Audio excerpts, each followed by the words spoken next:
नमस्कार साथीहरू, यहाँलाई स्वागत छ एसिधा नेपाल युट्युब च्यानलमा। आज म तपाईहरुलाई सिकाउने छु तपाईले आफ्नो मोबाइलको माध्यमबाट कसरी एउटा आकर्षक युट्युबको लागि अथवा अन्य कुनै तपाईको कम्पनी केही छ भने त्यसको लागि कसरी एउटा आकर्षक लोगो सबभन्दा छिटो फ्रीमा बनाउन सक्नुहुन्छ भनेर म यस भिडियो बनाएको छु। आशा छ तपाईले यस भिडियोलाई अन्त्यसम्म हेरेर कुनै पनि कुराहरु स्किप नगरिकन हेरिदिनु होला। म तपाईलाई पुरा सिकाउने छु एउटा आकर्षक फ्रीमा आफ्नो मोबाइलमा आफैले छिटो गराउनको लागि। तपाईलाई त्यसको लागि एउटा एप्लिकेसनको आवश्यक पर्छ। त्यो भन्दा अगाडि तपाई हाम्रो च्यानलमा नयाँ हुनुहुन्छ र हाम्रो च्यानल अहिलेसम्म सब्स्क्राइब गर्नुभएको छैन भने यस भिडियोको मुनि रहेको रातो सब्स्क्राइब बटनलाई दबाएर सब्स्क्राइब गरिदिनु होला। सँगै छेउमा आउने बेल घण्टी पनि दबाउनु होला। सब्स्क्राइब गर्न र बेल घण्टी थिच्नको लागि तपाईलाई बिल्कुल फ्री छ, त्यसैले कन्जुस नगर्नु होला। तपाईले सब्स्क्राइब गर्नुभयो भने हामीले हालेको भिडियो सबभन्दा पहिला हेर्न पाउनुहुनेछ। आउनुहोस् ढिला नगरी हामी गरौँ। तपाईलाई सबभन्दा पहिला एउटा एप्लिकेसन आवश्यक छ। तपाई प्ले स्टोरबाट उक्त एप्लिकेसन तपाईले त्यहाँबाट पाउन सक्नुहुन्छ। मसँग अलरेडी छ। एप्लिकेसन नाम हो पिच आर्ट भन्ने तपाईले एप्लिकेसन पाउनुहुनेछ। यो पिच आर्ट भन्ने एप्लिकेसन यो प्ले स्टोरमा छ। यहाँबाट डाउनलोड गर्नु होला। डाउनलोड गरिसकेपछि यसलाई ओपन गर्नु होला। तपाईले ओपन गरिसकेपछि तपाईकोमा यस्तो खुल्नेछ। तपाई यहाँ देख्न सक्नुहुन्छ। त्यसपछि तपाईले यो प्लसको चिन्हमा क्लिक गर्नु होला। प्लसको चिन्हमा क्लिक गरिसकेपछि तपाई यहाँ मुनि जानु होला। मुनि गएर तपाईले यहाँ व्हाइट खालको क्रेडिट न्यू देख्न सक्नुहुन्छ। यहाँ चाहिँ तपाईले व्हाइट स्क्रिन लिनुपर्ने हुन्छ। यति गरिसकेपछि तपाईले यसलाई माथि उसमा गर्नु होला। यति गरिसक्नु भयो भने तपाईले यसलाई सेभ गर्नु होला एकचोटी।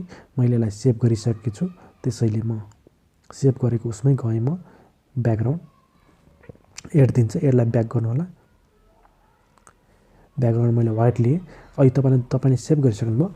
यहाँ तपाई यतापट्टि जानुपर्ने हुन्छ। के भन्दा टेक्स्ट लेखेको छ, टेक्स्टमा क्लिक गर्नु होला।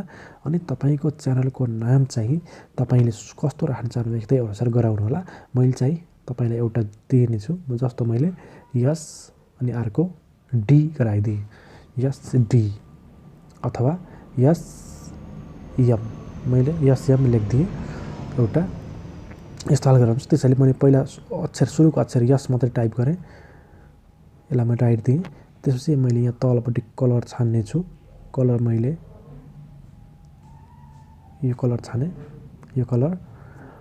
त्यसपछि यता फन्ट चाहिँ मैले यही राख्ने छु। अनि यसलाई राख्ने ठाउँ चाहिँ तपाईले फिक्स गर्नु होला। ठ्याक्क मैले यहाँ राखेँ। त्यसपछि मैले यसलाई राइट चिन्हमा क्लिक गरेँ। फेरि म त्यही टेक्स्टमा गएँ। फेरि मैले अगाडिको अक्षर यम भन्ने चुज गरेँ। फेरि राइटमा क्लिक गरेँ। त्यसपछि म कलर छान्ने छु।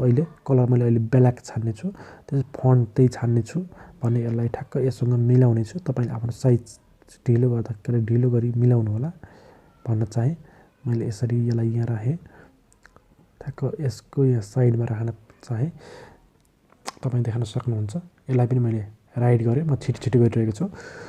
त्यसपछि अब हामीले यसलाई हल्का सजाउनु पर्ने हुन्छ। त्यसको लागि तपाईले अघि कुनै एउटा व्हाइट ब्याकग्राउन्ड ल्याउनु होला। मसँग यहाँ व्हाइट ब्याकग्राउन्ड छ। मैले व्हाइट ब्याकग्राउन्डलाई क्लिक गरेँ अनि एडमा क्लिक गरेँ। एडमा क्लिक गरिसकेपछि यसलाई मैले सानो गराउँछु यसरी। तपाई यहाँ देख्न सक्नुहुन्छ। अनि मैले यसलाई यसरी रोटेट गराउने छु किनकि हामीले एउटा आकर्षक गराउन खोजिरहेका छौँ। यसलाई कसरी हुन्छ तपाईले आफैले गर्नु होला। मैले यसलाई यति लामो गराएँ। त्यसपछि यसलाई म रोटेट गराउँदै छु। तपाई यहाँ देख्न सक्नुहुन्छ। मैले यसलाई यहाँ तल राख्दै छु कसरी राम्रो हुन्छ भनेर। मैले यसलाई ओकेमा क्लिक गरेँ। तपाई यहाँ देख्न सक्नुहुन्छ। यस्तो काटिएको जस्तो आएको छ। यसलाई अझै राम्रो गराउन तपाई सक्नुहुन्छ। फेरि एडमा गएर त्यस्तै व्हाइट ब्याकग्राउन्ड चाहिँ ल्याउनु होला। अनि त्यसलाई तपाईले मिनिमाइज गर्नु होला। यसरी मिनिमाइज गर्नु होला। मैले यसलाई चाहिँ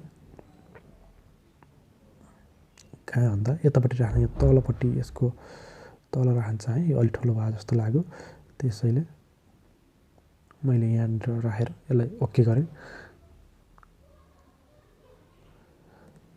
तपाईले देख्न सक्नुहुन्छ खुट्टा काटेको जस्तो आएको छ। तपाईले यसलाई अझै आफूले पनि राम्रो गर्न सक्नुहुन्छ कहाँ काट्ने के गर्ने। त्यसपछि फेरि म टेक्स्टमा गएँ। म टेक्स्टमा गएर मैले यहाँ फुल नाम राख्छु। जस्तो मैले यस राखेँ। यसलाई मैले हाम्रो ठुलो अक्षरमै राम्रो देखिन्छ कि भन्ने आशा छ। यसआई डी या चाहिँ सिधा, त्यसपछि सानो नाम चाहिँ यमो भी सिधा मुभी भनेर राखिदिएँ मैले।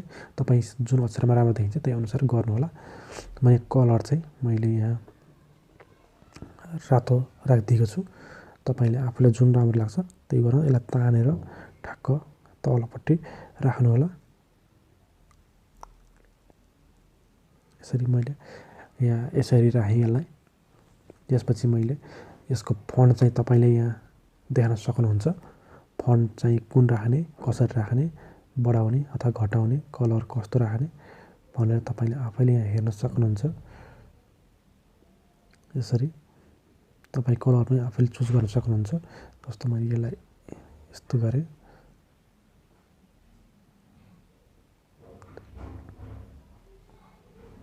मैले यस्तो गराउन चाहेँ, मैले यसलाई राइट गरेँ। यति गरिसकेपछि हाम्रो लोगो तयार भइसकेको छ। यति छिटो तपाईँले यसलाई माथिपट्टि रहेको यो एरोलाई क्लिक गर्नुहोला।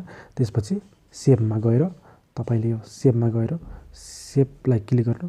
तपाईँको सेप भइसक्यो, सेपमा क्लिक गर्नु भने तपाईँको सेप भइसकेको छ। तपाईँ यहाँ देख्न सक्नुहुन्छ। म ग्यालेरीमा जाँदैछु। हामीले कति छिटो यस्तो आकर्षक लोगोहरू बनाउन सक्छौँ। तपाईँले हल्का ढिलो टाइम दिएर गराउनु भयो भने एकदम तपाईँ देख्न सक्नुहुन्छ कति आकर्षक भएको छ। यसलाई तपाईँले आफ्नो युट्युब अथवा कतै राख्न सक्नुहुन्छ। यसलाई तपाईँले वाटरमार्कवाला गराउनको लागि पनि अर्को भिडियोमा सिकाउने छु। आशा छ तपाईँले यस्तै लोगो गराउनु भयो होला। योभन्दा राम्रो लोगो ढिलो तरिकाले गराउनु भयो होला भन्ने आशा लिएको छु। मैले तपाईँहरूलाई छिटो गरेको थिएँ। तपाईँ हाम्रो च्यानल नयाँ हुनुहुन्छ भने यस्तै कुराहरू सिक्न चाहनुभएको छ भने अथवा नेपाली टेक्निकल भिडियोहरूलाई सपोर्ट गर्न चाहनुभएको छ भने हाम्रो च्यानललाई सब्सक्राइब गरिदिनु होला। यस भिडियोको मुनि रहेको रातो सब्सक्राइब बटनलाई दबाएर सब्सक्राइब गरिदिनु होला। यस्तै हामीले युट्युबको कभर फोटो ब्यानरहरू गराउनु पनि मैले भिडियो गराइसकेको छु। हाम्रो च्यानलमा गएर हेरिदिनु होला अनि कमेन्ट बक्समा कमेन्ट पनि गरिदिनु होला भिडियो कस्तो लागिरहेको छ भन्दै यस भिडियोबाट बिदा हुन चाहे। सिधा नेपाली युट्युब च्यानल, एसिधा नेपाली युट्युब च्यानल हेर्दै गर्नुहोला। धन्यवाद।